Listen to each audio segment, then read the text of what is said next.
ভোরের শহর, সবকিছুই ছিল স্বাভাবিক। হঠাৎ গুরুত্বপূর্ণ তিনটি স্থানে মিলল বোমা সদৃশ্য বস্তু। মুহূর্তেই ছড়িয়ে পড়ে আতঙ্ক ও কৌতূহল।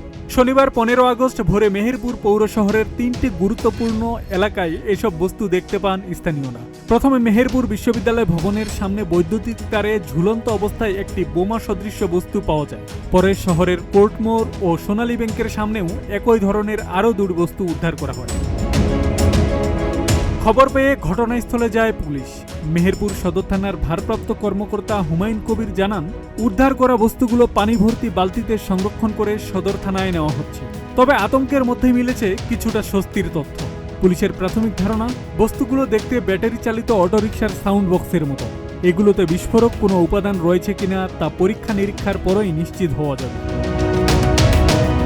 প্রত্যক্ষদর্শীরা জানান, সকাল 9:15 থেকে পার্কের সামনে রাখা বক্সটি থেকে শেখ মুজিবুর রহমানের ভাষণ বাজতে থাকে।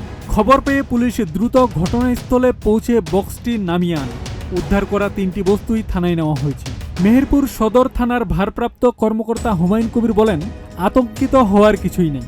এগুলো বোমা নয়, বস্তুগুলো উদ্ধার করে থানায় নেওয়া হয়েছে। কে বা কারা এগুলো রেখেছে তা অনুসন্ধান করা হচ্ছে। এর সঙ্গে জড়িত ব্যক্তিদের দ্রুত আইনের আওতায় আনা হবে। এই ঘটনার পর শহরের গুরুত্বপূর্ণ এলাকাগুলোতে আইনশৃঙ্খলা বাহিনীর তৎপরতা বাড়ানো হয়েছে।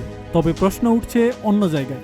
শহরের প্রাণকেন্দ্রে পুলিশের পাশাপাশি বাজার সমিতির রাত্রিকালীন টহল থাকা সত্ত্বেও কিভাবে পরপর তিনটি স্থানে এমন বোমা সদৃশ্য বস্তু ঝুলিয়ে রাখা হলো? আব্দুল সালাম, প্রজন্ম 24।